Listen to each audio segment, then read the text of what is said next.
Ia pea ko no ta o te mo sole mo se ama no ai Talanoaga I ma fa so ai ma sui o le Asosi Tama ma te Tuai o Kolisi Leifiifi le o ma tu fa tasiatu ia ma le te uloa le fionga ia mai ava take up ia lo tu tau vale ia va be fo ia stasio sui o Komiti ngā rue ia le sunga ia mo tu simi pa taro atu a mai ava mo le tai au ma no se fo manuia ia pa taro atu so aro ia pa taro fo I tatu ni to 685 ni tai au ia ma ro lava le ana fa I ni tai au fo ia ma no se fo manuia se lo au le ngai kai au ia am taria ngā rue ngo nei mai yes o se volto tele ia te lo no fasi pisi fo ngā fo e tu ngā rue ai la na fatu le ma no wale ma watu ia am ta me mai ana o fe wa mai ava wale ma watu le fo to na nei fa mo mo le socio Tama te Tuai o Kolisi Leifiifi ia partai lo to pa so alo nei tai au ia mo mona una fataro fatola vari maro stato tinu ulo pa pe ona mai mo mai ia le foi au o staulanga ia mes foi le mamano le tato tinu ia mes foi tato la mo suma tama dai pole tato Kolisi Leifiifi ia mes foi ile tato Tama te Tuai ma la mo ia fataro fatola tai au ia mo le tato foi pokalami pe o tato tata no foi tato fa so stengi foi solo ia ma tato fa mo nei vai aso foi tato sa mi atu le aso mo tasi le stona nei tato pokalami ia te lo le o tele na uma na lungo for tato Facebook ma tato foi page le ia ro tele na fa foi tato fa sa lungo tato fa manatu ila so mo tasi le ia le o to foi mo tato fa mo ina ia fe ona lava mo wa taimi e tang fai fo e longo ai tato tanu te Tuai ina ia fa pe na mai tu aso le aso tas ia ai amata to ni le sono fu aso lua office for ia ole amatu ai tato fa be share tato lunga tato page Facebook ia na ia fe ona fa manatu per tato fo ia Asosi ia Tama te Tuai e o mai e whapena o pongi tātou whamemoe lea wai te le lava le tātou wawa ima mau ia I lea ngā o nei meo Asosi tūlanga o le leo sosoani tonu tātou ongar tātou Kolisi Leifiifi ina ia whai on tātou sosoani fo te lo atina tūlanga blokete lo wape ona no mia sosoani o tātou Asosi tūlanga na ia o nei mai aso ia te lo I wale stonai ia te lo stengi luma o sango atu le fai la tusi o tātou Komiti ngānui whamanilo te lo tātou pokala ia ai o se tala amata tuna ia tūlanga leu iai leua tele na masilafia foto tele tātou fontanga pe ona amata mai lava te mina amata ina to e amata tātou Asosi ia si o lavele nei ma ngai ar tumutumu tātou fontanga malo fa tai mai ama la fatu mo to sivi sa no fa pula ele anga ia toi la stona impor fa nga solo fa mulmoni alo fa tai so alo me se foi ia mai ava e fa malo te foi malo tato tunu e mai se foi sui ele ngata ia tunu mamau ia me se foi tanto sui sa mone ia ma tato fai pisinisi tato kompania lo fa penan tu mai le tau au ma le langolango sua ia wale tato fa mo ta wala solufu tasi aso to ona ine ile iva le tai au ia ole I ola se Famtalanga tu sai mal tato por kalame wa pel taimi wa fano ia le asolos fulono le o kusole sa fa mo le tato por kalame mo sa fa ai lo ile tu langa le I tato wa sa penanga ia o taimi nei o le vai asole nei le atu watu wai lungo le tato page ia le tato account number ia mai se fu la to ia numero tato telefonio la fa ngai nei le aso a wanto tele lava sui o tato wa Asosi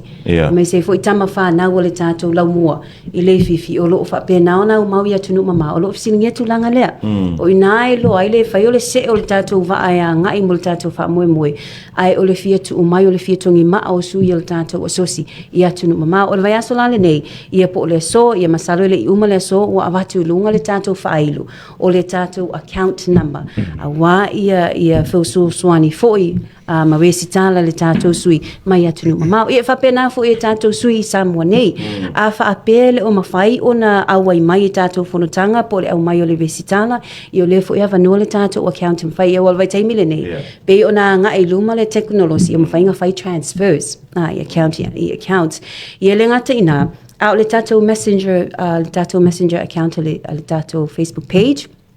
E mawhai ona mai e le whiau tustusia ia ma le whaailu la le wisiti lewa te le na whaailu mai nisi o sui o tātou Asosi. Ai o le tātou wha moe lawa i le aso lufu tasi la sona i nei ia lewa wha pēnā o na taatia le tātou polo kalame a mata i le tātou wha moe le valu. O le valu leo le a wha pēnā i ona wha whiloa e fo i tātou wa wala aulia ia e mai se fo le malu le tātou tunu e fia awai atu. Ia masui o le tātou wa onga le a wha pēnā na auto wa atu tātou whaatasi lea so tāua. A fo le walu a matalia le tātou wa sauninga wai sa o lele lava po lea lava ia se tātou wha moe e wha penaona nga i eile wa ai ai mua lava na ave me matau tu sa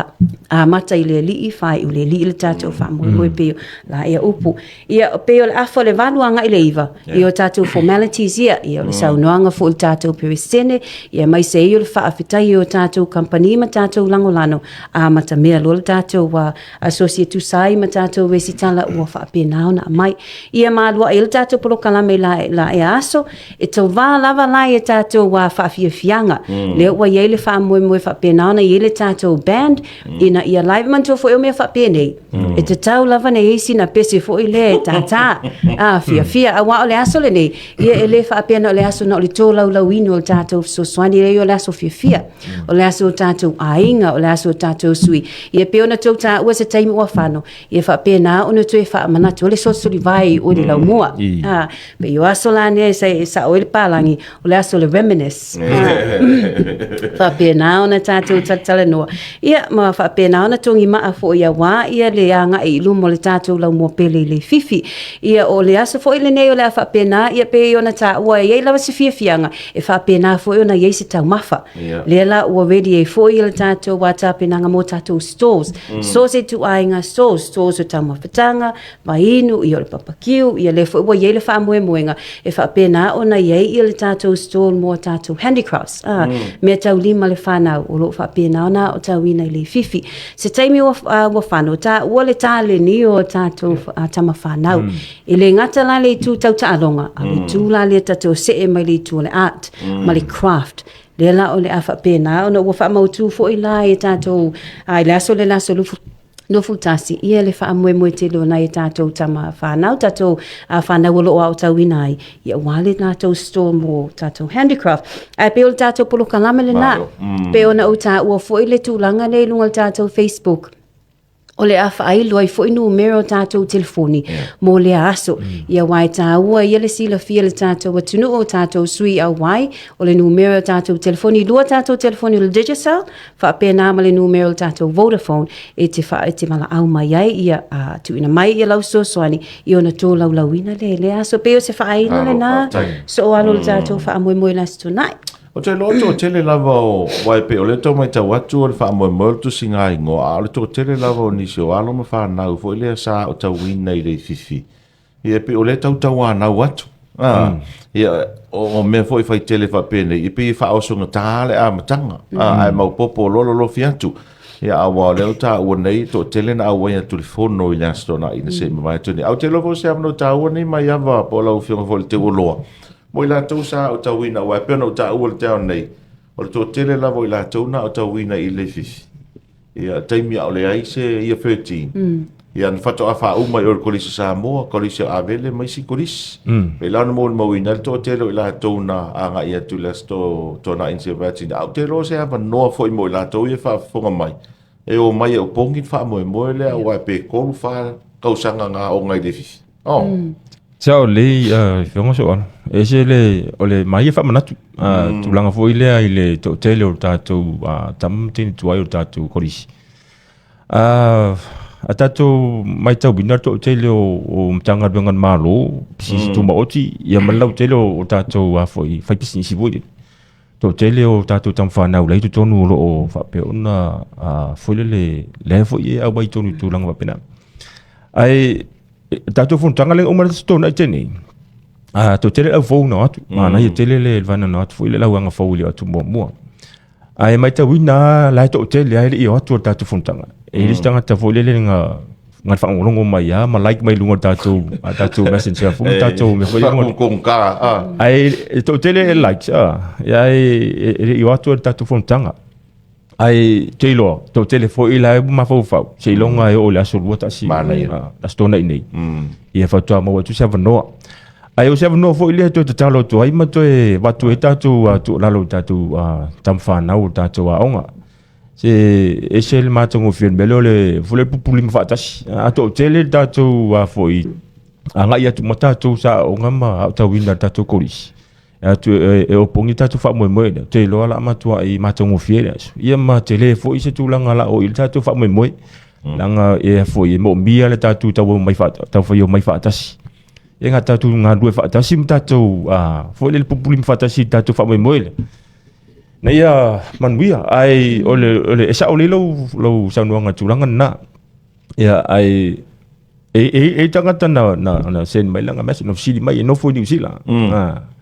te lo le sili fifo e mai si usila si on ne fui mon ai usila na mase mai langa pesidi pe ini se asosi to no usila la kam foi sa ili ngisi foi le so tai ai o te lo foi se no foi nei te lo foi mo mai foi ni si o lo ala lai atu no mau a loto a onga si mai foi mai tau mai tatu fa mo ne tam fai le fa ma popo I foto tam Teine Tuai ton la tuluna te yai tam fai foi le na ia so swani mai tatu fa mo talo na tatu so si ma tatu lau ia a mo mai so swani mai New Zealand Australia Amerika Samoa ia fe lava la tuluna te yai ia tatu Samoa ne te lo ala matua I mo matango fiel tatu fa mo le aso ai mo tātou nei Samoa ia te ofa pa foi le mo so no le stona mo ba so no le stona ia vai na fa no I si mo so no te wa ia matongo fiele tātou fa mo Fiele le stala. Famalina tau le stala. O le tātou westala ia e 50 tāla le westala. Ia ai pe ona tā ua e le whaapia le se pāpui pui o le vaenga le nā. Ia wa o le taimi nei, wa to telefo inisi o sui o le tātou Asosi. E le ngata le 50, ai wa si ia tuai o ai lunga le 5 lau tūlanga whaapia. Mafua mai, ia o le fia tongi lava le maa le mea sa whaapia nā, ona maua le potu sala lau. Ia pe ona whaailo fo ia le sunga mai iava, ia tātou wa sui ia tunu mamau. Pe o le va ai mamao le nā ma le whaanau nau ta ingo tūlanga whaapia nei. A whaapia mau popo le tātou Asosi. Whaapea nā fo I ona longa pui ali I atu I atu nu mamau I tātou sui o iai. O te talitonu e whaapea nā fo. A mata I titi lava. Ia ona ngai loa le I tātou sui whaapea nā whai Asosi atu nu mamau. Ia wale sosoani mai le tātou lau mua. Ai se vaenga o pa uia te au. Le aso le. Le aso lufu tasi o le tātou wha moe. O le a whaapea nā ona live le tātou pulu kalami. O I nā fo I la pe ona tātou vava ai fo I tūlanga tau I live. Ia e tele lava I lātou e whaapea nā ona comment mai ai lunga e tūlanga fo ia o emojis tūlanga whaapea. Ai maa ua mai ai fo I le whaasala launga o ai o le a wai I o tūlanga I tātou whaafia fianga o le tūlanga le wha moe atoa. A wao leo le a whaatino ina le tātou lau mua I Leifiifi. Pe le ngata lau I tātou lo whaapea nā ona militino ai o I la e aso. Ia ai o le whaapea nā. O te lola ngona mai lava ia tunu mamau le fia awai ia ma fo ia fasa wa tonu so soani la to ia tulang fa pine Malo fa tai ia ai fa fe ila tu fo ile leonic pisinisi ma company ia ma ila tu fo ola fia fiso soani atu le fa mo vai ne sa no ai mo Whaptai so alo ia ave ele nei tai me whapea nana mamoli atu ai fo se whaafitai ia whale wa nei e whaimasui o le tātou ona o le tūlanga I lova yaso tolu vai yaso taluai le sa whapea nā ona ave fo ia wa tūlanga whapea nei sa ili lavle sosoani ia ona ave leo tātou tusi sosoani po tātou sheets, sponsor sheets I tātou company ma pisi nisi taimi nei to tele lava I lātou whapea nā ona a mailef sosoani tonu ia pe ona tā ua tūlanga tātou tusi pea silia ma le fitsa fulu tātou tusi o whapea nā ona ave I tua I o whapea nā fo I ona vavala au fo ia follow up ia o le fo ita o ni so la tau fe lo ai la so lu futasi io fa pena na mai le so ani ia ni so company o te lo le auto va tu ia wale tu ina tu fo ia so ani mole multa tu fa mo mula suna au te lo fo te le business company mtanga lo ngal malo fa tonga la fa fo mai ora ia Tama fa na o le fifi la ia te tonu sa o ngai le fifi la ia to finga ma fa nga ro nga te tonu ia company ama ia sa o le so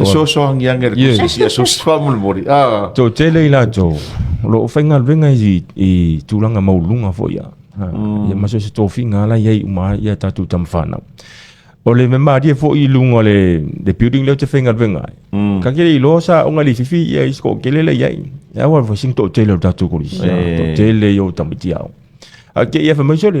wa fo i si ka me ke le ko pa fa so vai la so lu ta si la so to na ia tu fa ma popo to tele la leng fai mai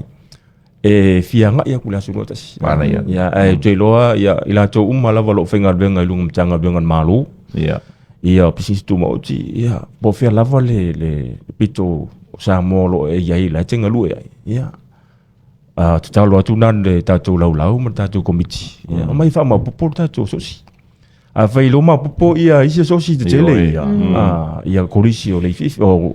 Samo College ia avele ia o St. Joe ia Pon Maris ia tang foi tatu faia ia to tele ia au fo yo distangat au mata mai le i ma popo ia sosi o ma fa le po fe me le tatu sosi ia ai fa tai le wa esto fa tatu tamam tin tuai le bo mai ia fo i fa ma popo ia le wa ta fia wa ta sau fo fia ma vole le mai tunu la ta au mo na so zoni ia si ta fa ma popo tatu sosi ma se vole mo si vai nga na vai le sto nai o nai taro sui fo le sa o ngai le fifi o la na fa mai isi a onga o la e taula mua i fo ia onga ia na fa mai le feti ala fo o te watu fo i oi i le fifi e fai so la tu sa e le sa fa no le vai sa le tu langa na so alo ia pe yo le e foi le tu langa fo i le nga il tato social media le fa ala wi lo ino tato fa mo ai o te tonu fo ia la to ia le word of mouth ia pe ona ta o fui mono fo se taimi o sola i ol tala le pe la le to tele fo ia tato sui a waia se to nai o le tala inga la le na ia le wa amata fo ina mau popo mai la to ia tau sanga le lau fa pe nana o mai e fo ia so na itaita si pe on tato mai tawina la so na in se mai tu nei ia ele ngata la na ai e isi teine le sa a waia tu pe o le fifianga tele na la so nai le sa a waia tu fo tato fo ta si amale a fo tau sanga na o ngai le fifi sa le ai o le faailo ma le fo ia ma falau i loa to le fa mo le a o koe sa to e fo i mai e pe ona ia ta o fietongi fo isa ma awale lau mo na fa pena ona ma wel putu sana lau alo fa tai ono le tatu tai mi te lo ta to e moni Talanoaga sia sol nei vai aso ia e manu ia tele fai vol to so si nei foi vai aso ma ia ma moi ia o le te molia tu langa fa tai lo sunga le polo le tato 685 radio ia 11 November o mate South Valley mai ia te fa manino nei vai nga yo tato le fa mo tato so sila so rotasi ia ai te lo ia manu te le ina ia fofongo nei aso ai fa mo le tato tasi nei vai nga le tato tu pe te va popo tu la va tu pe le sen mai tu le on tato mo yele malienga tato komiti e fai ona sen mai fo le Western Union ia por Pacific Easy o IMAX ai o le la fa unha pela ia le ngole a Jacob Pesamino o le ngolo sungo te lo a sa le ia wala nga ia tai pe fo isi le telefoni mai sa nga tu pe no fa sa la we e ia la to i fa fo o masani me ne yo transfer sa ia account e fo la to e prefer la to me ne o money transfer al mana ia nga le o mai la vol sua fa to tas ina ia transfer sa o ina vol tu pe ma mai foi la ia le city o lo sua fala le da fanga so le wa mali atu ia e penga ta wa e te mangu foi vole tu langa fanga ia ai ole tam faila va ma poporta tu so fe una sen mai ia ile ngona Jacob Pesamino telefoni fit tu valu o vartu fa ia sen mai ia nei vai aso le tala tatu of non na nei vai aso transfer my account ia pe sen mai for ile money transfer ia ona failo na awina mai whaamapopo ia, ma whaasalau atu fo'i, ma watu le tātou whaasisilanga i lātou na mai lātou sosoani. Na ona toi whapapula i le tunu olo whaafonga mai na ia manino vaenga ia. Ia wae o mea ni o tupe ta api ai mo me o whalautonga. A sen mai lau tupe ia i le swafa le o Jacob pe sa mino. Po e male ato lau lisiti. A sen mai pe private message mai te tonu o le tātou Facebook. A le Asosi o Tama Teine Tuai. Wa e koe ngā me foi lele la uma kwanga lau lea so foi lele wha mai. O ngai le lau o mai lau kupe nga sen aku ia Jacob ia pe sa mino tu lau tafa mai ama. A le wha mani nonga ma le wha maonianga. O le send mai ma le kopi o le lisiki. Ia i ko kongo le private message ia a le tātou Facebook. Sa le lava le sa noang soal. Wa leo le ai ai lava te mai ta e petino ia le tūlanga le tātou messenger account. A waine ia ia se a whailo fo ia po se so swani e pa u atu le tātou lau. Ia ai o tūlanga na ia mo le ia pe ona ta o transparency lava tūlanga fa pe nei. Ia po e mai le visiti a mai longa le messenger ia ona whailo lola ia le tātou lau ia le fo ai fu fa pe nan fo ia le tātou sui. Ia manuia ro fai mana ia sa mai ava moi. Ia, lelei, haftai, manuia fo ia ngā bengo nei aso. Lelei o le nau whaafonga mai ma maila tino o Talanoaga masui o le Asosi o Tama ma Teine Tuai o le Kolisi o Leifiifi mo le wha moe i le astona i nei o le tusi ngā ingo e le lau mua i mahalifa. Manuia tene nei aso le whaafonga mai o le tātou tino.